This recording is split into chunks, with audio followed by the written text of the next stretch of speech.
Jusqu'à 13h, Côte-Nord. Attitude. Côte-Nord. Côte-Nord. Attitude.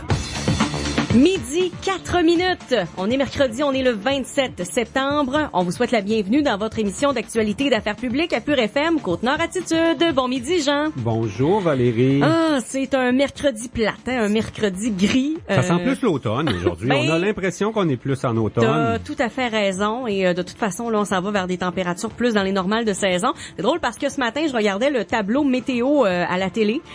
Puis on avait le 9 degrés de Sept-Îles, puis on avait le 30 degrés de Montréal. Hein. Fait que le Québec est grand. Moi, ce que je surveille depuis quelques jours, c'est la température prévue lundi, le 2 octobre, venue du Queen Mary 2 à Sept-Îles. Je parlais avec Marie-Ève Duguay, qui va être notre invitée demain à Côte-Nord Attitude pour nous en parler. Et moi, je pense que les chapelets sont sa corde à linge du côté du port de Sept-Îles pour que ça se maintienne, parce qu'il annonce beau lundi. Pour l'instant, on prévoit du beau temps, mais tu sais qu'on est mercredi, hein. Fait que la météo a le temps de changer, mais on va se croiser les doigts puis les orteils à part de ça pour qu'il fasse beau là, pour l'avenue du Queen Mary 2. Je pense que toute la population va avoir beaucoup de plaisir cette journée-là. Oui, on va en parler plus en détail demain. Aujourd'hui, on a quand même 4 entrevues d'intérêt à vous offrir au cours des prochaines minutes à Côte-Nord Attitude. Le vice-chef conseiller de Ouachata-Macmaliottenam, Jonathan Saint-Onge, sera avec nous. On fait le point sur différents dossiers. Il est présentement à Montréal pour parler de développement économique.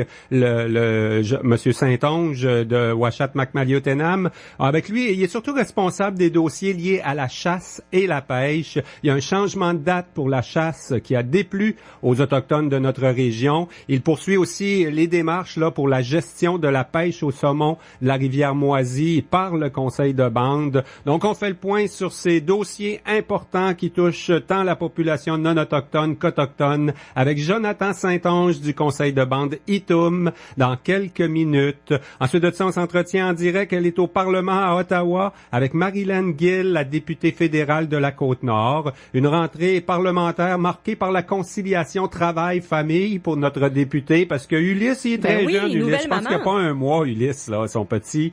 Et la députée fédérale doit donc parcourir des grandes distances parce qu'elle a fait la rentrée parlementaire en même temps que les autres, mais son petit bébé la suit chaque jour, chaque semaine de Bécomo à Ottawa. Il y a plusieurs priorités politiques également pour la parlementaire de la Côte-Nord à la Chambre des communes. On va en parler.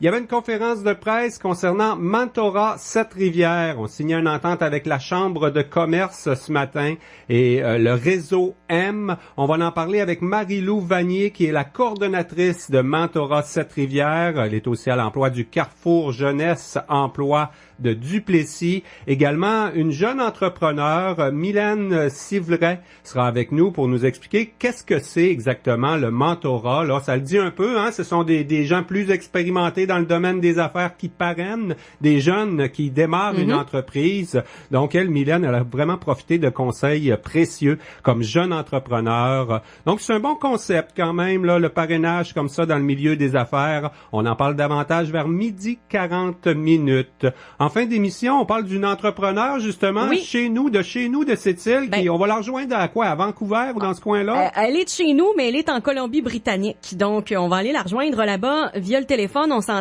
Et elle va nous parler de son entreprise. Elle s'appelle Karine Lajoie. Et ça fait jaser ces temps-ci parce qu'elle fait des bijoux à partir de lait maternel. Donc, c'est spécial. Oui, c'est spécial. Longtemps, là. Mais c'est un beau souvenir, par contre, là, pour les mamans, là, tu sais, qui auraient envie de se rappeler de ce moment-là de leur vie.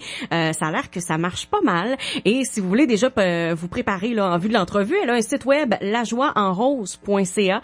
Je suis allée voir ça tantôt, puis ça fait des beaux bijoux. Ça fait des beaux bijoux. Je pense pas que moi, je peux en avoir un parce que je suis pas maman, là. Mais on lui posera la question. Tu sais, dans le fond, si tout le monde peut avoir un bijou comme celui-là. En fin d'émission, donc, Karine Lajoie sera avec nous en direct. Il n'est pas la même heure pantoute en Colombie. Non, là, il va être 9h50 là-bas. OK. Donc, en fin d'émission, chez nous, à midi 50, on s'entretient avec Karine Lajoie, une jeune entrepreneure de Sept-Îles. Et juste avant cette série d'entrevues, on a un bulletin d'actualité. Actualité Pure FM.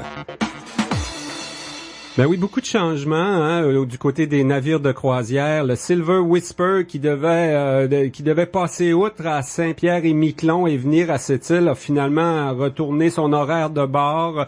La visite surprise prévue à cette île demain est annulée. Par contre, vendredi matin, on a le Saga Saphir qui, lui, a quand même modifié un peu son horaire, mais va quand même mouiller dans le port de cette île. Vendredi, dès 7 heures le matin, il sera chez nous jusqu'à 14 heures. On sait que les compagnies de croisière qui naviguent dans le Saint-Laurent ont revu leur itinéraire plusieurs fois cet automne en raison de la nouvelle limite de vitesse pour protéger les baleines. Ça nous a quand même amené une visite du Queen Mary 2 qui est prévue lundi. Alors, destination cette île Nakawi-Nanu reçoit 30 000 $ de plus en subvention de ses 3 partenaires. Le Queen Mary va arriver vers entre 7h30 et 8h15 pour accoster au quai des croisières. Les gens, plus de 5000 personnes à bord de ce bateau-là, vont débarquer à partir de 9h lundi matin.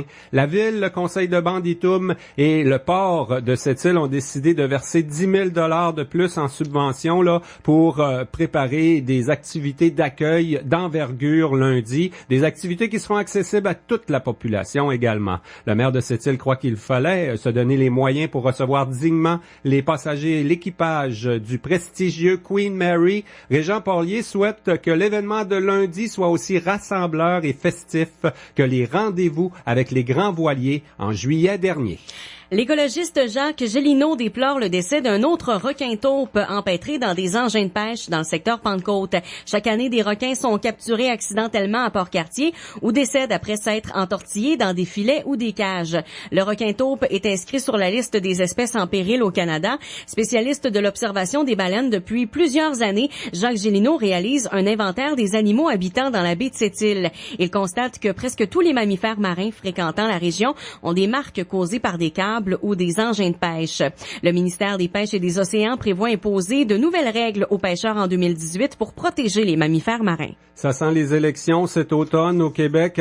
Chez nous aussi, l'élection municipale a lieu le 5 novembre prochain. Une vingtaine de personnes ont déjà déposé leur bulletin de candidature à Sept-Îles et Port-Cartier. En plus des élus intéressés à continuer, l'ancien conseiller jusqu'en 2013, Gervais Gagné de Claque-Cité, espère revenir à la table du conseil de Sept-Îles. Il y a déjà 2 personnes dans le quartier Sainte-Marguerite, là, donc une élection assurée dans ce secteur-là, Claque-Cité-Galix. Nadia Dufour est également inscrite pour le secteur Sainte-Marguerite.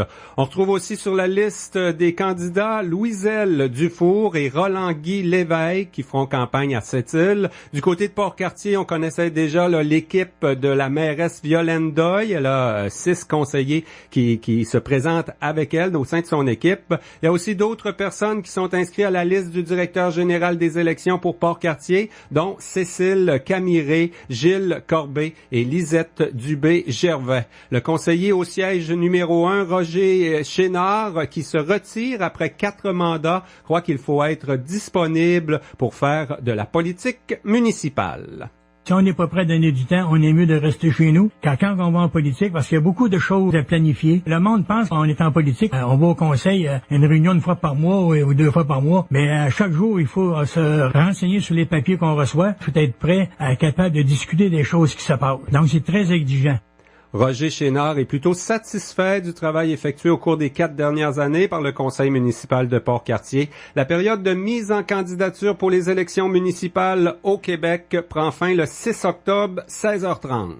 Et toujours dans les élections municipales, la conseillère sortante du district de Jean-Cartier, Charlotte Audette, a déposé hier son bulletin de candidature à l'hôtel de ville de Sept-Îles. Elle est fière de ses réalisations comme le jardin communautaire Pousse-Pousse et les nouveaux modules de jeu dans la cour de l'école, ainsi que son implication à la station de ski Galix, au comité de suivi de Mine-Arnaud et au comité des finances de la ville. Résidente du quartier depuis 25 ans, Charlotte Audette affirme que le respect, l'intégrité, la transparence et la collaboration constituent les valeurs qui la guident. Encore du côté de Port-Cartier, il y a encore des travaux sur les ponts dans la ville de Port-Cartier, des travaux qui ont débuté lundi sur les dispositifs de retenue des 4 ponts situés sur le chemin des îles entre la rue Parent et le portage des Mousses.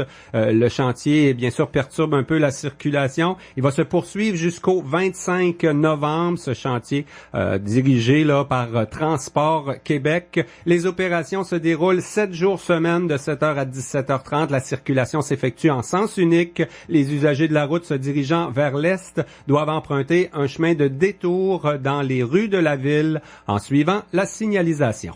Et un mois après la rentrée scolaire, le Centre de recherche et d'information en consommation de Port-Cartier reste perplexe face aux nouveaux cours d'éducation économique obligatoire pour les élèves de secondaire 5. L'équipe du CRIC s'interroge sur le processus de consultation et l'empressement du ministre Proulx. Le CRIC réclame depuis plusieurs années de l'éducation financière, mais ne comprend pas pourquoi les associations de consommateurs n'ont pas été consultées. Le centre offre des rencontres de planification budgétaire aux familles de Port-Cartier, Sept-Îles et de la Minganie. Selon Marianne Lachance du CRIC Port-Cartier, une éducation économique mal préparée risque de créer un bassin de nouveaux acheteurs plus à risque de surendettement.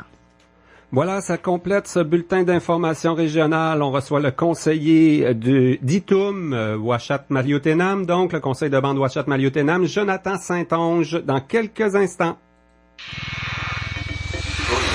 Attitude. Voici à quoi ressemble la vie quotidienne ordinaire. Et voici à quoi ressemble la vie quotidienne avec la boutique Attraction.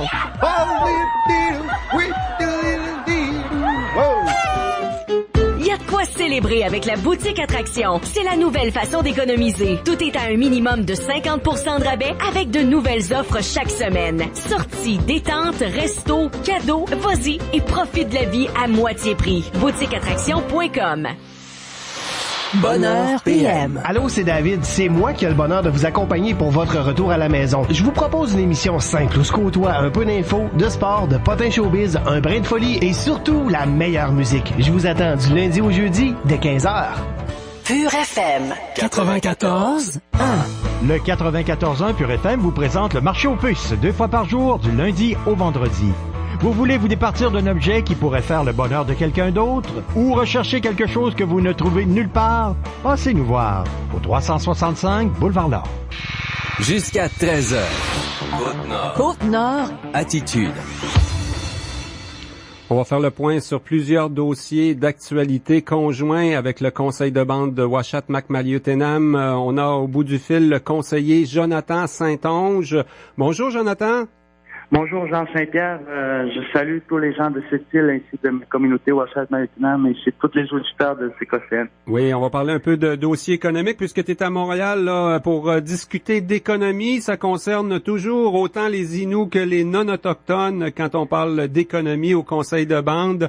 Peut-être avant, Jonathan, là, comment ça fonctionne actuellement? Je voyais Mike McKenzie qui était présent la semaine dernière quand on a inauguré la nouvelle école régionale là, d'éducation des adultes. Il y a quand même Madame Virginie qui est vice-chef. Tout le monde est là, quoi. Il est pas en pause, le chef. OK, là, je vais vous faire un petit mise à jour, je vous dirais, là. Oui, le chef Mike McKenzie avait nommé Virginie Michel comme chef intérimaire et moi qui est vice-chef. OK, elle est chef intérimaire, toi t'es vice-chef, OK? Oui, moi je suis le vice-chef, mais le chef a décidé de nommer un chef intérimaire, je dirais, durant son petit départ. Durant son procès. Okay. Et puis, je te dirais que le chef nous a envoyé un courrier dernièrement, vendredi passé, pour nous dire qu'il va faire un retour lundi, le 25 septembre, qui était avant-hier. Pour l'activité de la semaine dernière, il est revenu aussi, là, parce qu'il avait beaucoup collaboré à élaborer ce projet-là, quand même.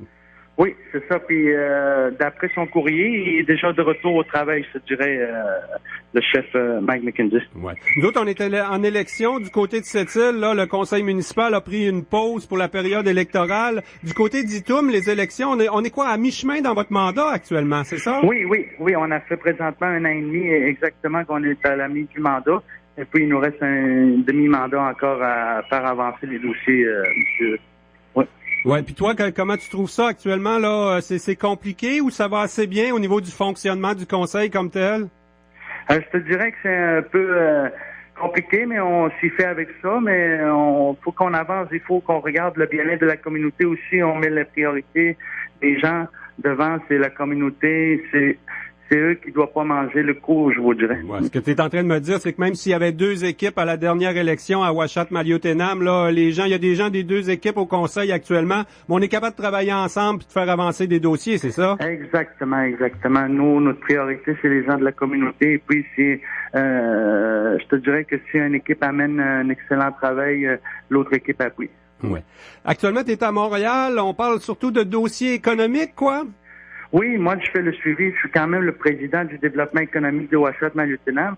Je fais toujours des suivis avec nos partenariats qu'on a comme exemple d'Expert Québec qui s'appelle une société niche. Puis on a une rencontre aussi avec Sodexo. On fait le suivi de nos contrats, je te dirais. On a quand même eu on a obtenu des contrats, je te dirais, dans Minerais de Fer Québec, Lac-Blôme, Champion.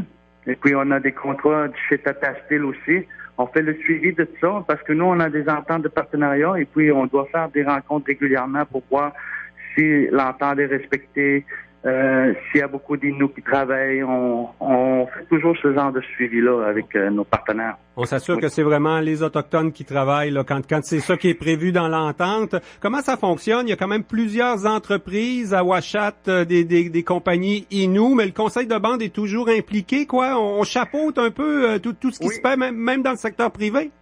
Je te dirais qu'on n'essaye pas de jouer dans le plan de bande des entreprises existantes, comme Électricité. Il y a d'autres entreprises le conseil ne se mêle pas de tout ça. Mais nous, on a plus comme le transport routier, on a le transport aérien, on prévoit aussi dans le transport maritime, on a un partenaire en génie civil. On a un partenaire comme Sodexo qui fait de la cafétéria. Oui. C'est tous des domaines que les Inuits de Ouachette-Maliotenam, les entrepreneurs, je dirais, qui sont pas dans ces champs-là. Là. On respecte nos entrepreneurs qui sont nos réels partenaires, je dirais, les entrepreneurs Inuits, car ils font beaucoup d'emplois à la communauté. Ça a été un bon exemple, la construction du Centre régional d'éducation des adultes. On a quand même transformé notre ancien club égalité de tennis là en école. On a fait travailler pas mal d'Inuits là-dessus quand même. Oui, exact. On est avec le club de tennis, on espérait faire des joueurs de tennis international. On n'a pas réussi, je te dirais, mais on va essayer d'en faire plus des diplômés, des DEP, puis des secondaires 5. Puis, on espère que les gens de Ouachette-Maliotenam ainsi que parce que c'est une école régionale, je dirais, ça implique toute la nation Innu, 9 communautés. Les gens de Equandjit, les gens de Natashquan peuvent venir s'inscrire, puis on espère. Je te dirais que l'école est remplie. Il y a une liste d'attente, puis ça va bien. Ouais. Lorsqu'on s'est rencontrés justement à cette inauguration, Jonathan, tu m'as parlé un peu de la saison de chasse. Là, il y a eu un changement de date. On vous a pas consulté. Actuellement, on cohabite en forêt. Là, les Inuits et les Blancs chassent en même temps sur le territoire. Oui, exactement. Je te dirais, comme j'ai eu une rencontre le 22 juin ici à la Rivière-Moisy avec M. Luc Blanchet, je lui ai bien rappelé que tant aussi longtemps qu'il ne consultera pas les Inuits, les erreurs ne cesseront pas de la part du gouvernement. Et puis, je trouve ça très important que le gouvernement, quand il fait des changements de date sur les chasses, qui nous consulte avant, et puis qu'on s'entend quelque chose pour pas qu'il y ait de conflits en forêt, je dirais, parce que nous, quand les chasseurs non autochtones y allaient, nous, on respectait ça, on n'y allait pas, puis aussitôt qu'ils finissaient, ben c'est nous qui allaient pour aller nourrir nos familles aussi d'orignal. Il y a encore des gens qui pensent que les Inuits peuvent aller chasser n'importe quand dans l'année, mais c'est quand même géré avec des règles pour la protection de la ressource, entre autres. Ce qu'on n'apprécie pas, je pense, chez les Inuits, c'est que quand les Blancs là essayent de réserver des territoires, mettre des affiches, attention, chasseurs à l'affût, ces choses-là, là. Exact, parce que les non-autochtones, eux, ont comme des zones, tandis que les Inuits, nous, on n'a jamais été enseignés à avoir des zones. Nous, on chassait où ce qu'on voulait, et puis, comme je te disais, on respectait quand même la chasse des non-autochtones, mais là, il a été déplacé une semaine plus tard pour finir une semaine plus tard aussi. Et puis, on va espérer, moi, je suis en contact avec le gouvernement du Québec, relations côté de comment il s'appelle, le ministère Faune et Forêts et Parcs. Et puis on va s'entendre à quelque chose pour que l'année prochaine, ça arrive plus de ça arrive plus ce genre d'erreur-là. Jonathan Saint-Onge, tout le monde sait comment le caribou est important pour l'histoire, pour les Inuits en général. Du caribou, on n'en chassera plus cet hiver. Actuellement, là, on le protège, le caribou. Oui, je te dirais que nous, on a une table ronde, ça s'appelle la TRACPO, la table ronde Angava. Là. Nous, on est plusieurs nations là-dedans. Il y a les Inuits, il y a les gens du Labrador, les Inuits du Labrador. Il y a les Inuits ici sur la Côte-Nord, là. Puis il y a les Cris dans cette table-là. On a une prochaine rencontre de prévue, je te dirais, environ le 20 octobre à Montréal. Nous, on prépare un document aussi, parce que nous, je te dirais qu'on pourra pas toujours complètement cesser la chasse, là, parce que nous, c'est dans nos coutumes manger le caribou, puis il faut transmettre aussi ça aux jeunes, là. Il faut pas que ça se parte la transmission de la chasse du caribou, je te dirais.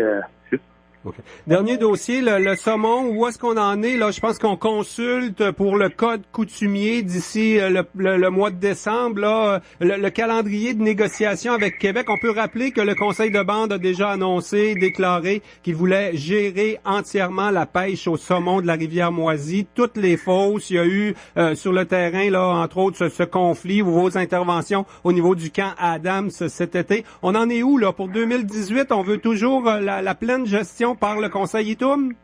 Oui, exactement. Je te dirais que nous, le projet d'élaboration sur le code de pratique coutumier sur la rivière Mishpeshipo et tous ses affluents continue. Et puis, on a une consultation qui s'en vient d'ici la mi-octobre. Et puis, on a l'intention de terminer le document avant la fin décembre. Puis ensuite, aller s'asseoir avec le gouvernement, regarder le projet de parc aquatique pour l'adapter un peu aux Inuits, parce que ça, c'est un projet préparé seulement avec le gouvernement du Québec. Et puis, il y a certains points là-dedans, des articles, qui ne conviennent pas avec le code coutumier qu'on est en train de faire, parce que nous, on veut faire de la rivière Mishpeshipo un patrimoine Inuit et non un patrimoine québécois, je te dis. Ouais. Est-ce qu'il y a encore des possibilités de co-gestion? Parce que me semble quand même qu'on s'est toujours assez bien entendu, peut-être pas avec les pourvoyeurs privés, mais avec l'Association de protection de la rivière Moisy, l'APRM. Est-ce que on va consulter l'APRM dans les prochaines étapes, là? Je te dirais que moi, j'ai toujours l'intention de travailler en co-gestion avec les gens de la Côte-Nord, le Sept-Îles, comme la PRM que tu dis. Et puis, au bout de ça, j'aimerais ça que les Inuits soient de plus en plus des hauts dirigeants de la gestion de la rivière Mishpeshipo. Ouais. Est-ce qu'à Québec, du côté de Québec, on sent qu'il y a de l'écoute, quoi? Il y a quand même eu une rencontre avec le ministre Blanchette, quelques rencontres avec le ministre Arcan. Il va en avoir d'autres, j'imagine, là, d'ici le printemps. Je dirais que présentement, on doit finir le code de pratique coutumier, là. Ensuite, on va aller s'asseoir avec le gouvernement. Parce que le gouvernement, lui, a mis objectif numéro 1, la réserve aquatique permanente, mais il devrait mettre objectif avant le code de pratique coutumier, qui est vraiment important pour nous, la communauté Ouachette maintenant. Bon, ben c'est à suivre. Il reste plusieurs étapes quand même dans ces dossiers-là. Vice-chef de Ouachette-Macmaliottenam, Jonathan Saint-Onge, un gros merci d'avoir pris du temps avec nous en direct, même si t'es à Montréal ce midi, là. Oui, un grand merci à tous les gens de cette île, et puis il faut se rassembler ensemble, pour travailler ensemble, pour obtenir notre rigueur ensemble. Je vous dirais que c'est des Américains qui profitent présentement, et puis c'est à nous de se lever. Merci beaucoup. Bonne continuité à Montréal dans les rencontres. C'est bon, merci. Jusqu'à 13h. Côte-Nord. Attitude. Pure FM. 94. Métallurgie Brasco Entretien Incorporé est à la recherche de briqueteurs maçons. Nous avons également plusieurs postes de journaliers à combler. Un salaire des plus compétitifs ainsi qu'un programme complet d'avantages sociaux sont offerts. Envoyez votre curriculum vitae à Lynn Saint-Laurent au lyne.st-laurent@métallurgiebrasco.com. Veux-tu savoir la meilleure? J'ai acheté un Mazda CX-5. Ben voyons, moi aussi. Ah ouais? Mais moi, j'ai eu une remise en argent. Ah ben moi, à plage, j'ai pris les pneus d'hiver sans frais. Ben en tout cas, mon CX-5 est nommé meilleur achat de sa catégorie par le Guide de l'Auto 2018. Le mien aussi. Pensez à mieux? Passez au Mazda CX-5. En location à partir de 69 $ par semaine. Oui, 69 $ par semaine. Jusqu'au 2 octobre. Location 60 mois, 1995 $ comptant. Pneus jusqu'à concurrence de 425 $. Des conditions s'appliquent. Détails chez votre concessionnaire Mazda. Saviez-vous que même si la belle saison est terminée, votre voiture a toujours besoin de bien se faire traiter? L'hiver est dur sur votre véhicule et pour lui offrir la meilleure protection qui soit, faites confiance aux professionnels du Paradis de l'Auto. Pour son 30e anniversaire, le Paradis de l'Auto vous offre 30 $ de rabais sur le cirage ainsi que sur les traitements anti-rouille et ce, pour un temps limité. Préparez votre véhicule au hasard de l'hiver en prenant rendez-vous avec les spécialistes du Paradis de l'Auto à votre service depuis 30 ans. 490 Otis 968 1940.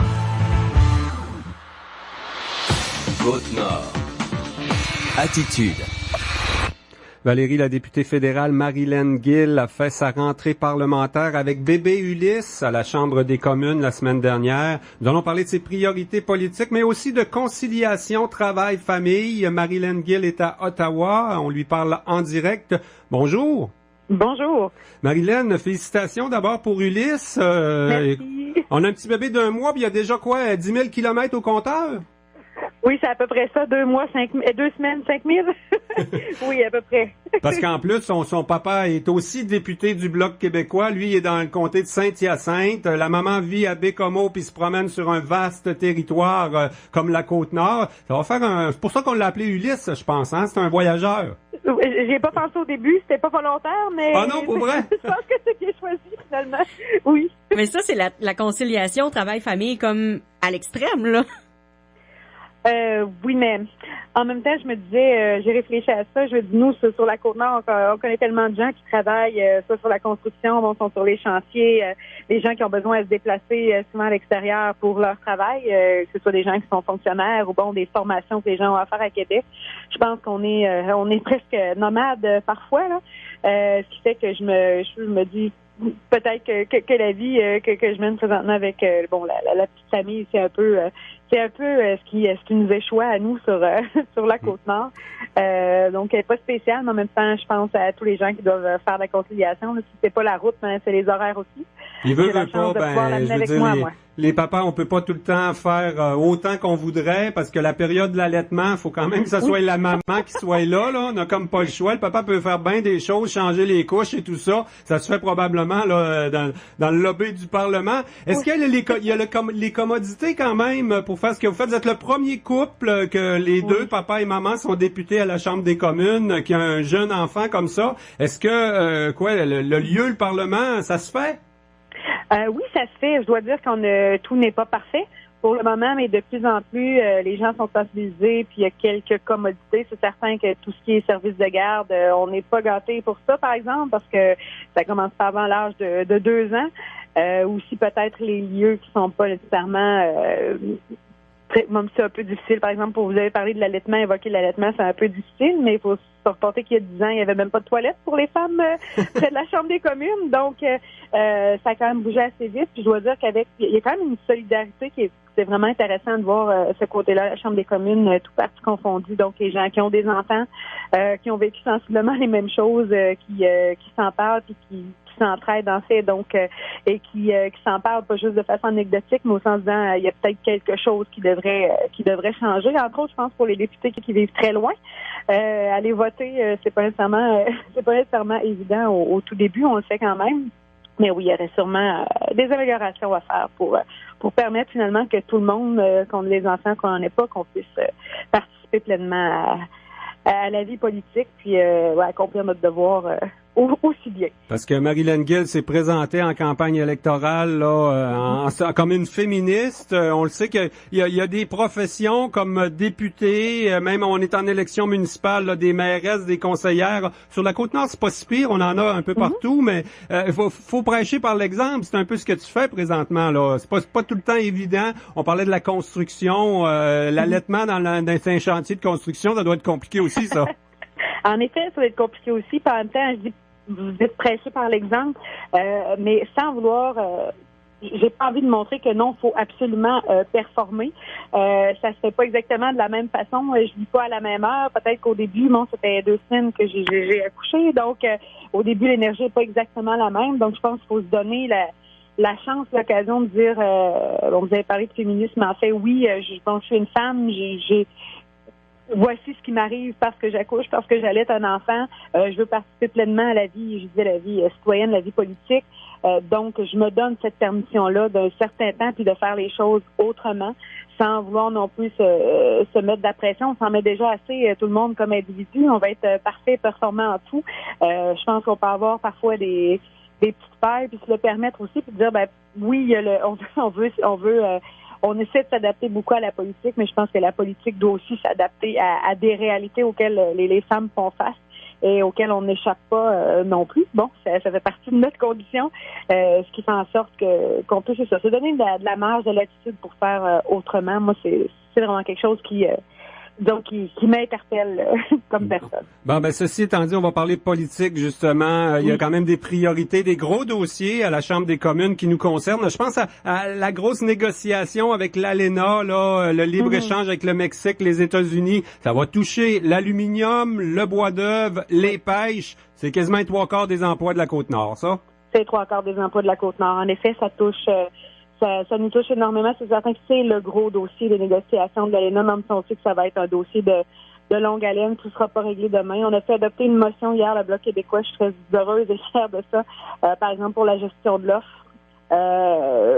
Donc, ça a été adopté à l'unanimité, comme quoi on voulait pas toucher du tout à la gestion de l'offre. Donc, ça a été adopté en Chambre, ce qui est une bonne chose, mais c'est vrai, ça va être un travail de longue haleine, sensibiliser. Moi, c'est certain que c'est le bois d'œuvre, entre autres choses, qui m'intéresse aussi présentement. Bon, dans et hors ALENA en même temps, voir ce qui va se passer avec ça, puis vraiment toujours faire reconnaître la spécificité du Québec avec le régime forestier. Donc, on continue à travailler de ce côté-là, entre autres, pour ce qui est de l'ALENA. Dans le député de la rentrée, dans le communiqué, oui, pour la rentrée parlementaire automne 2017 de la députée Marilyn Gill, tu annonces que tu vas poser des actions concrètes concernant la loi sur les arrangements avec les créanciers. On sent direct la référence là à ce qu'ont vécu les retraités et travailleurs de Cliff Mine Wabush. Ça va prendre quelle forme cette intervention-là? C'est un projet de loi que tu vas déposer? C'est un projet de loi. Oui, c'est un projet de loi qui va être déposé. En effet, c'est un engagement de campagne électorale. Évidemment, on est représentants, donc on défend nos travailleurs. Donc, c'est un projet de loi qui va être déposé pour que les retraités, les travailleurs soient reconnus comme créanciers prioritaires au même titre que les autres, que la compagnie ou les fournisseurs. Les gens de la Côte-Nord ont une mission pour leur député fédéral là, auprès de Transport Canada. Là, on les met plus en opposition, nos deux dossiers. Là, on veut de l'argent du fédéral pour le prolongement de la route 138 jusqu'à Blanc-Sablon. Puis on veut de l'argent du fédéral aussi pour construire un pont pour enjamber la rivière Saguenay. Est-ce qu'il y a de l'argent à Transport Canada pour la Côte-Nord? Il faut qu'il y ait de l'argent de Transport Canada pour la Côte-Nord. Je pense qu'on le mérite. Ça fait longtemps qu'on l'attend. Ça fait 40 ans qu'on l'attend. On nous parle de route transnationale. Donc, évidemment, il devrait y avoir, ça devrait être au rendez-vous, cet argent-là. On sait très bien qu'avec les nouvelles études qui ont été faites pour le pont, en plus, on a coupé de moitié le prix de construction du pont. Donc, je pense que oui, il y a des possibilités. On travaille là-dessus. C'est justement cet été, on travaille sur un plan stratégique au bureau pour poser aussi des actions qui sont concrètes dans ce dossier-là avec évidemment tous les intervenants du milieu. Mais on sent que ça bouge. On l'a vu dernièrement, on l'a vu d'ailleurs cet été, que ça commence à bouger un peu plus. Donc, évidemment, on veut faire partie du mouvement. Un autre dossier important là qui va probablement se négocier ou qui va avoir des nouveaux règlements pour le printemps là, on va restructurer, semble-t-il, pas mal l'industrie des pêches, peut-être changer les dates de la pêche du crabe qui est très lucrative, très importante aussi en termes d'emplois saisonniers pour la Côte-Nord. Tu vas t'impliquer dans ce dossier-là là quand même. On sait que déjà ça affecte pas mal l'industrie des croisières, les changements de règles pour protéger les baleines, mais ça va affecter tantôt nos emplois dans les pêcheries aussi, là. Oui, en effet, c'est vraiment... j'ai fait une tournée en Mingani, je pense, au mois de juin, puis je dis aux gens, j'ai l'impression que l'année prochaine, ça va être une année où le sujet va être la pêche, va être la mer. Je suis allée également à New York à l'ONU pour tout ce qui était pêche et océan, puis la protection des zones marines. Ce qui va arriver aussi, qui va affecter, vous avez parlé des baleines, justement, puis de l'industrie l'industrie des croisières. Donc, c'est certain que c'est très complexe. Il y a beaucoup de choses qui sont imbriquées dans le ministère des Pêches avec tous les changements qui vont survenir et très rapidement aussi. Là, quand je parle de protection, on nous dit que 2018, fin 2017, il faut que déjà il y ait 5 du territoire canadien qui soit protégé. Donc, il n'y avait pas 1 il y a 2 ans. Puis ensuite, en 2019, il faut qu'il y ait 10 ce qui fait que ça va avoir un impact aussi sur les pêches. Donc, c'est surveiller, voir ce qui va advenir. En même temps, on perd d'argent pour la route, mais même chose pour les pêches. Il y a beaucoup d'argent qui est octroyé dans les maritimes. Aussi pour Terre-Neuve-Labrador. C'est certain qu'on n'est pas une province de l'Atlantique. Reste que vous l'avez... Blanc-Sablon, c'est proche de Terre-Neuve. C'est plus proche de Terre-Neuve que de cette île, hein? Non, en effet. Puis il y a des échanges avec Terre-Neuve, puis les modes de vie des communautés côtières pour la pêche, ben, se ressemblent. C'est blanc-bonnet, bonnet blanc. Donc on aurait droit aussi à cette aide-là qui est pour justement les pêcheurs de crabes, par exemple, ou pêcheurs de homards, où il y a beaucoup de dossiers. La crevette nordique, c'est vraiment ça foisonne. On chômerait pas. Évidemment, on va travailler aussi avec tous les intervenants. C'est des dossiers qui sont souvent complexes et on voit qu'il y a vraiment beaucoup de changements avec toute la question environnementale. Les baleines, ça n'arrête pas non plus. On en a encore une. Il y a eu cette semaine à Havre-Saint-Pierre aussi qu'on a découverte. Donc, c'est vraiment un portrait, je pense, qui va changer énormément au cours des prochaines années. Ben, ça fait quand même beaucoup de dossiers, beaucoup de priorités politiques pour la rentrée parlementaire à la Chambre des communes. Marilyn Gill, on va te souhaiter une bonne conciliation travail-famille. Puis garde un petit peu de temps pour Ulysse aussi, là. Ah oui, tout à fait. Merci. Merci beaucoup pour cette entrevue en direct. Merci. Jusqu'à 13h. Côte-Nord. Côte-Nord. Attitude. Pure FM 94. On s'en va chez Pascal Automobile rejoindre Paul Bouffard. Allô, Paul, qu'est-ce qui se passe chez vous en septembre? Ce mois-ci, Valérie, on poursuit la grande liquidation GM. Des rabais au comptant pouvant atteindre plus de 10 000 sur tous nos 2017 restants. Est-ce que ça veut dire que vous faites plus de financement à 0%? Mais pas du tout. Sur la majorité de nos modèles. Des taux de 0% sont aussi disponibles en achat comme en location. Alors, dans le fond, les clients choisissent la meilleure transaction possible. Est-ce que tu aurais un petit exemple à nous donner? En fait, oui. Sur les Silverado Sierra 2017 à cabine double, vous avez 0% sur 84 mois et 7 600 de rabais, les deux en même temps. Ou encore, vous louez une Cruze à 0% avec, en plus, 4 000 d'économie. Mais si moi, là, c'est un véhicule 2018 que je veux acheter, est-ce que vous en avez en main? Absolument. Plusieurs unités sont déjà en inventaire. Des Equinox, des Silverado Sierra et bien d'autres, comme le Traverse, le Terrain qui s'en viennent, déjà avec des incitatifs très intéressants. Donc, c'est une bonne idée d'aller vous voir chez Pascal Automobile. Vous êtes au 109 Monseigneur-Blanche. Ben oui, on vous y attend. Cet automne, réservez votre forfait vacances Sunwing chez Club Voyage Côte-Nord et courez la chance de gagner un crédit voyage Sunwing d'une valeur de 1 000 $. Un tirage par mois aura lieu de septembre à novembre, totalisant un montant de 3 000 $. Réservez vos vacances Sunwing chez Club Voyage Côte-Nord des Galeries Montagnaises. C'est payant. Attitude. Ce matin, on était convoqués au Café Campus du Cégep de Sept-Îles pour parler de mentorat. L'organisme Mentorat Sept-Rivières continue d'évoluer depuis 2013. On signait une entente qu'on a décrit comme gagnante-gagnante avec la Chambre de commerce et le réseau M, entre autres. Pour nous en parler, Marie-Lou Vanier est avec nous. Elle est officiellement coordonnatrice Mentorat Sept-Rivières et projet jeunesse au Carrefour Jeunesse Emploi de Duplessis. Puis elle a amené un bon exemple de à quoi ça sert le mentorat. C'est une jeune entrepreneur qui s'appelle Mylène, j'ai oublié son Civray, qui est avec nous également, puis qui va nous expliquer un petit peu comment ça se passe, là, ce genre de maillage finalement entre un entrepreneur expérimenté et une jeune entrepreneur. Bonjour mesdames.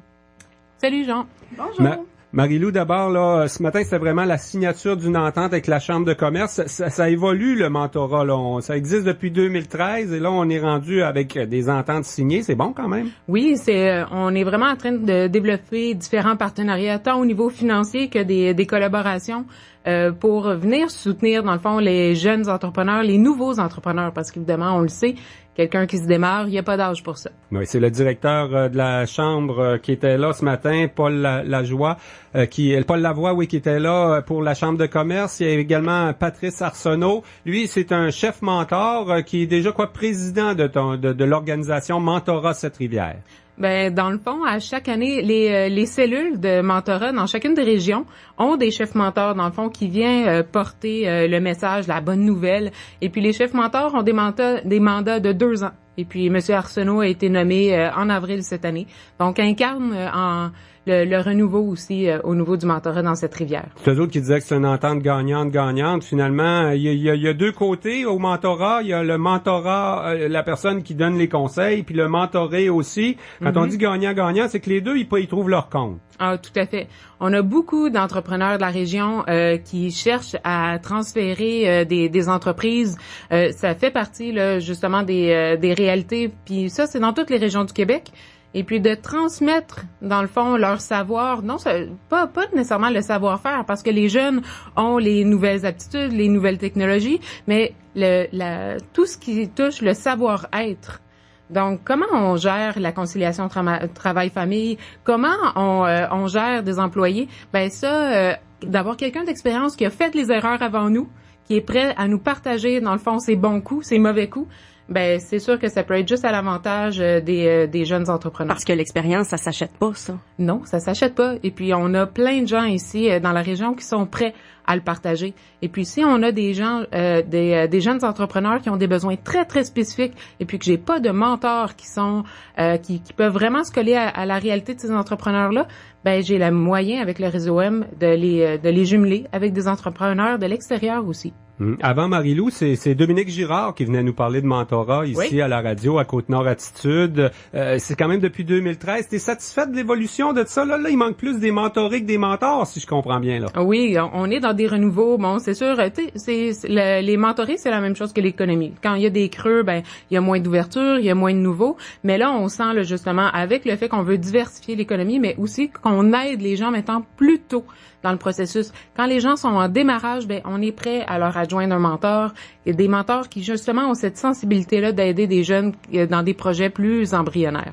Mylène Sivray va nous expliquer un petit peu comment ça marche. Toi, ton entreprise, c'est dans le domaine des services financiers, de la comptabilité. C'est une jeune entreprise que tu as. Oui, c'est une jeune entreprise qui existe depuis 5 ans, mais officiellement, je suis incorporée depuis 1 an. Puis avec le mentorat, ben moi ça me permet aussi ce que souvent on a comme réalité comme nouvel entrepreneur, c'est l'isolement. On sait pas, on a la difficulté à pouvoir en parler avec les gens alentour de nous parce qu'ils n'ont pas la même réalité. Oui. Tandis qu'avec le mentorat, ben ça nous permet de pouvoir discuter de la même réalité avec des gens. Oui. Je pense que le secret de la réussite, là, la formule gagnante là-dedans, c'est d'avoir le bon maillage, hein, la bonne personne, le bon mentor pour le bon mentoré. Oui, exactement, qui peut avoir une réalité similaire avec nous, dans le fond, avec notre entreprise, avec notre cheminement en tant qu'entrepreneur. Mm-hmm. Marie-Lou, bon, il y a une activité, je pense, en octobre, là, il y a sans doute beaucoup d'informations sur Internet. Ce matin, on nous a remis une belle pochette de presse. Il y a quand même pas mal de matériel pour les gens qui veulent plus d'informations, là, comprendre qu'est-ce que c'est. On a même vu des vidéos, ça doit être disponible sur le web, ça, les vidéos de matin, là. Oui, sincèrement, le réseaum.com, c'est la référence, justement, si vous voulez savoir c'est quoi le mentorat d'affaires, puis toute la philosophie, je vais finir par le dire comme il faut, la journée a commencé tôt. La philosophie derrière, justement, le mentorat selon le réseau M. Et puis, le réseau M nous permet justement d'avoir des moyens financiers accrus pour nous permettre d'avoir des belles formations. Notamment, celle du 11 octobre, c'est financé grâce au réseau M en partie. Donc, on fait venir ici des formateurs qui viennent aider nos mentors à être encore plus efficaces dans le fond. Notamment, on va avoir une formation pour la relève d'entreprise. Donc, nos mentors vont être sensibilisés encore plus à cette dynamique-là. Et puis, pour les mentorés, mais les entrepreneurs aussi qui sont pas dans le réseau M sont invités à participer à la journée du 11. On va faire des formations sur le savoir-être.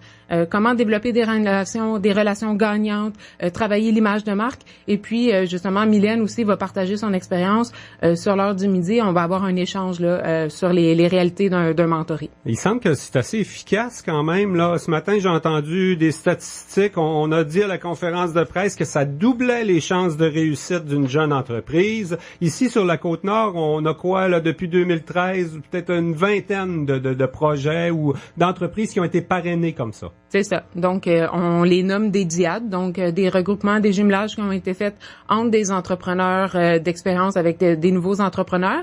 Et puis, des gens comme Mylène peuvent faire le choix de revenir mentorer à différents stades de leur entreprise. Mylène a été mentorée dans les premières années, en 2013-2014, et puis là, maintenant, elle fait le choix de reprendre contact avec un nouveau mentor qui correspond mieux à ses réalités. Donc, il y a ça aussi comme possibilité. Et puis, on va participer ensemble, Mylène et moi, au Rendez-vous M qui va avoir lieu à Montréal au mois de novembre. Donc, une autre belle opportunité qu'on a de rencontrer des gens de partout, non seulement du Québec, mais aussi de l'international pendant cette rencontre-là à Montréal. Mm-hmm. Mylène, tu y crois quand on dit que ça double les chances de réussite d'une entreprise? Toi, t'es dans ce système-là, là. T'as l'impression, oui, que ça te rend plus solide. C'est pas évident de démarrer des entreprises. Il y a plein de pièges là-dedans. Ah oui, il y a plein de pièges, il y a plein de questions. Souvent, je dis que j'ai l'impression de sauter dans le vide. Mais je saute dans le vide 4-5 fois par semaine, par mois, ça arrête pas. Fait que oui, avec ce soutien-là, j'ai l'impression que ça peut nous aider à prendre de meilleures décisions, ça peut nous forcer à nous poser d'autres questions qu'on pense pas. Des fois, on a l'impression d'avoir des décisions à prendre puis de pas avoir la réponse ou puis pas se poser les bonnes questions. Fait que je pense que oui, ça peut effectivement augmenter notre réussite en tant qu'entrepreneur. Donc, c'est précieux d'avoir un mentor, finalement. Oui, effectivement.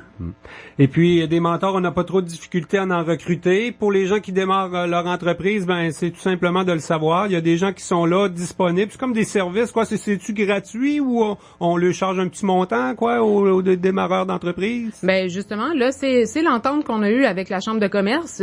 C'est que si vous êtes membre de la Chambre, on procède au jumelage à ce moment-là gratuitement. Et puis ensuite, si vous décidez d'adhérer, là, on vous demande de payer les frais annuels qui sont de 300 $. Mais pour participer à l'activité du 11 octobre, faites juste me contacter au Carrefour, puis les prix sont très abordables, que vous soyez du réseau M ou non. Même quand on écoute les campagnes électorales, la politique de ce temps-ci, tout le monde veut diversifier l'économie de cette île. Oui. Le mentorat ou le réseau M ou mentorat Cette-Rivière, ça fait partie d'eux. Hein? On se dirige vers ça quand même. C'est des initiatives qui vont permettre de diversifier notre économie. Oui, parce que les gens peuvent avoir des bonnes idées, mais d'un autre côté, si on brise pas l'isolement, si on permet pas à des mentorés de pouvoir discuter de façon confidentielle avec quelqu'un ici dans la région, ben ça devient difficile là, justement de passer à travers les 5 ans cruciaux du démarrage de l'entreprise. Mylène Sivray, entrepreneur, Marie-Lou Vanier, coordonnatrice de Mentorat Cette-Rivière. Un gros merci pour votre présence en direct dans nos studios ce midi. Merci beaucoup. Merci. Côte-Nord. Attitude. Pure FM. 94. T'es sûr que tu devrais pas tasser le camion? Ben non, relax. Je sais ce que je fais. Check-moi bien aller. Besoin d'un nouveau véhicule? C'est la liquidation totale chez vos concessionnaires Chrysler, Dodge, Jeep et Ram. Obtenez un financement à partir de 0% jusqu'à 84 mois et jusqu'à 6 000 $ en rabais sur les modèles Ram 1500 2017. Des conditions s'appliquent. Détails dans les journaux et chez vos concessionnaires Chrysler, Dodge, Jeep et Ram.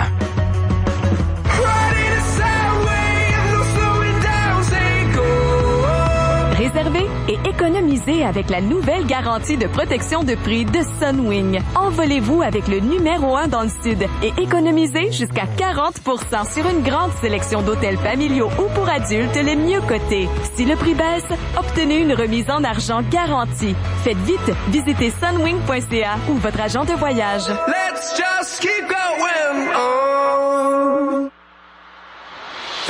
Côte-Nord. Attitude. Pure FM. 94. Ben là, c'est là qu'on va parler, Oui. Valérie, des bijoux faits à partir de lait maternel. Écoute, J'ai je trouve hâte que- de comprendre ce phénomène-là. Là, Je trouve comment que ça fait un lien avec plein d'entrevues qu'on a eues Ben oui, au cours de l'émission avec Marilyn Gill. On parlait de conciliation travail-famille. Elle vient juste d'avoir un petit bébé. Entrepreneuriat, on vient de parler de ça. Ben justement, on concilie tout ça avec Karine Lajoie, qui est établie en Colombie-Britannique. Elle est originaire de cette île. Et tu l'as dit, elle fait des bijoux assez originaux. Karine, bonjour. Ben bonjour à vous deux, ça va bien? Oui, ça va très, très bien. Hey, on va commencer en te demandant comment ça se fait que tu es rendu à Colombie-Britannique, partir de cette île puis s'en aller à Colombie-Britannique. Oui, ben en fait, j'ai suivi mon chum pour son travail. Donc, on a déménagé en milieu au Manitoba. Puis ensuite, on s'est envenu ici en Colombie-Britannique pour son travail. Donc, je l'ai suivi, puis on a décidé de s'installer ici. Il y a mon collègue Tommy Auger qui est co-animé avec moi hier qui te fait dire bonjour. Ça fait pas très longtemps que tu es parti de cette île, hein? Il y a encore bien des gens qui se rappellent de Karine Lajoie. Ben oui, ben moi aussi. Écoute, ça fait pas longtemps, c'est vrai, Tommy. J'aimerais prendre un instant pour dire bonjour à toute ma famille, mes amis qui sont encore à cette île, que je pense souvent à eux. Ça fait ça fait 4 ans maintenant que je suis partie. Ça fait pas si longtemps que ça, en effet. Karine, tu as parti ça, une business, on va dire, de bijoux, mais c'est assez original. Tu fais des bijoux à partir de lait maternel. Dis-moi d'où c'est parti cette idée-là. Oui, ben en fait, mon entreprise est née en ce déménagement-là.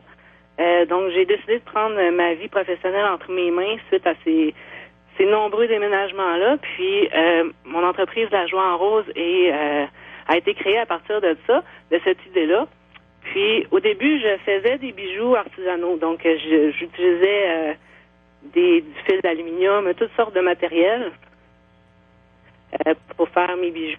À un moment donné, par pur hasard sur les réseaux sociaux, j'ai rencontré une boîte qui recherchait ce genre de bijoux-là, fabriqués avec du lait maternel, et puis ça a piqué ma curiosité comme pratiquement tout le monde, je crois, quand on en entend parler. Vraiment?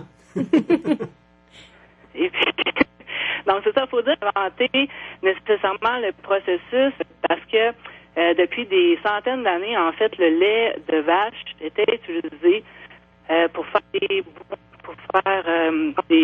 des manches à couteau.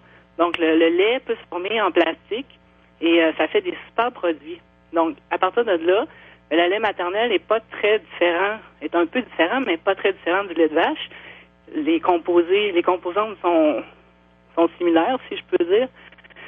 Et à partir de là, j'ai fait recherche, j'ai fait des tests, nombreux tests à la maison avec... je suis une autodidacte dans l'ombre, donc j'ai pris un peu vers moi-même par essai et erreur. Puis j'ai découvert comme un peu ma formule à moi pour fabriquer à partir de cette or liquide, comme j'aime l'appeler, de magnifiques bijoux. Mais comment ça marche, là? C'est quoi, justement, le processus pour partir avec du lait maternel puis en venir avec un bijou? Ben, je peux vous expliquer, je vous dirai pas mes secrets. Non, c'est mais sûr. Je peux vous dire qu'il y a tout un procédé là au niveau d'édition pour tout ce qui est liquide, de l'eau et tout ça dans le lait. Puis avec des solvants, puis un procédé chimique, le lait va devenir va se transformer en une espèce de plastique, devenir solide. Donc à partir de là, ça devient, je peux le transformer en poudre. Et c'est cette poudre-là que j'utilise avec la résine. Je travaille avec de la résine et la poudre pour créer soit une perle, soit un diamant de lait, soit le bijou qui va, la forme qui va, que je vais mettre sur la monture en fait. Là. Mais là, dans le fond, tes clientes, c'est... J'imagine des mamans qui veulent avoir un souvenir de cette époque-là de leur vie. Moi, je suis pas mère, j'ai jamais allaité, fait que dans le fond, je peux pas vraiment avoir un bijou à partir de lait maternel, là. C'est ça, c'est vraiment à partir, moi je travaille avec le lait maternel de la cliente, de la maman. Donc, beaucoup de monde qui pense que c'est mon lait ou que c'est... Non, c'est vraiment le lait de la cliente qui me l'envoie. Puis je travaille à partir de son lait pour faire son bijou à elle, son souvenir, qui est dans le fond un souvenir tangible du lien qui a été créé pendant l'allaitement. Des histoires, j'en entends tellement, des belles histoires, des histoires plus difficiles. Chaque personne, chaque maman a son histoire à elle. Et puis ce bijou-là lui permet parfois même de faire un deuil de ce lien-là qui s'est créé pendant l'allaitement, qui se termine malheureusement à un moment donné. Donc c'est juste c'est un peu... Il y a des gens qui gardent la première mèche de cheveux, qui gardent un souvenir, une photo. Et vraiment, c'est ça, son but premier, là, si je peux dire. Oui. Quel souvenir extraordinaire. On a un attachement unique là, avec son bijou à ce moment-là. Est-ce qu'ils sont beaux en plus? Ah, c'est magnifique. Ça donne une couleur. Ça peut passer d'un jaune crème à un blanc ancré super beau. Ça fait une perle... Même moi, j'ai hâte d'allaiter. Moi non plus, je suis pas maman. Puis j'ai hâte d'allaiter pour pouvoir m'en faire un. C'est magnifique. Là, j'ai vu sur ton site web qu'il y avait des bagues, il y a des boucles d'oreilles, il y a des pendentifs aussi. C'est lequel ton meilleur vendeur? Je dirais que le pendentif est très populaire parce que c'est discret, c'est collé après le cœur, ça a une signification là, mais chaque maman a son type. Les bagues sont aussi très, très populaires, les boucles d'oreilles aussi. Puis, ce qui est le fun, c'est que j'offre beaucoup de modèles, mais je fais beaucoup de spéciales parce que souvent, ils vont avoir... ils ont 3 enfants, voudraient avoir 3 perles, des choses comme ça. Donc, je suis très, très ouverte. Je peux pas... Les possibilités sont tellement infinies. Je peux pas offrir tous les modèles sur ma boutique, mais je suis extrêmement ouverte à la commande spéciale. Hey, nous autres, on est restés à cette île, là. Est-ce que ça peut tout se faire à distance? On peut t'en commander à partir de cette île, même si t'es rendu en Colombie-Britannique? Oui, absolument. La beauté du web, donc boutique en ligne sur www.lajoieenrose.ca. Donc, moi, j'ai aussi un service clé en main, ça s'appelle. Donc, tout de suite après la commande, vous allez recevoir, pas tout de suite, mais quelques jours plus tard, vous allez recevoir un paquet avec le matériel pour mettre votre lait maternel, l'enveloppe prépayée et préadressée à mon attention. Donc, ça arrive dans un paquet tout prêt. Vous avez ça à mettre le lait dedans, à me le renvoyer, puis la beauté commence. Ouais. D'ailleurs, je lisais que ta clientèle vient en particulier du Québec. Est-ce que tu penses que c'est un marché qui va exploser dans les prochaines années? Oui, j'espère. C'est sûr qu'au Québec, déjà, je vois depuis plusieurs mois une explosion incroyable. Les gens embarquent et c'est vraiment super. Ça existe beaucoup aux États-Unis, en Australie. Au Canada, c'était vraiment très peu connu.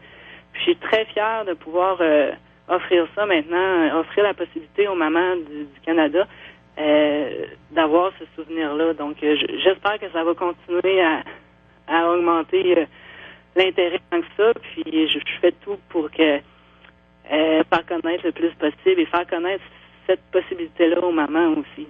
Ben Karine Lajoie, on te le souhaite, oui, que ça explose ce marché-là. Puis on invite les gens à aller voir ton site web, c'est lajoieenrose.ca. Allez voir ça, ça fait des très très beaux bijoux. Puis de cette île, on te remercie. Bravo, hein, c'est original. Je suis sûr que ça va marcher. Ben merci beaucoup, c'était très gentil, c'est un plaisir de vous parler aujourd'hui.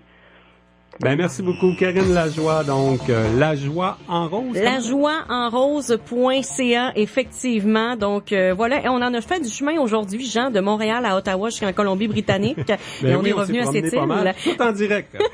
Et voilà. Demain, dernière édition de Côte-Nord Attitude la semaine. Oui, on va recevoir entre autres Marie-Ève Duguay pour parler des 2 beaux navires de croisière qui s'en viennent, dont le Queen Mary 2 à cette île dès lundi matin. Et voilà, nous, on vous souhaite un excellent après-midi. Merci d'avoir été là. Bye bye.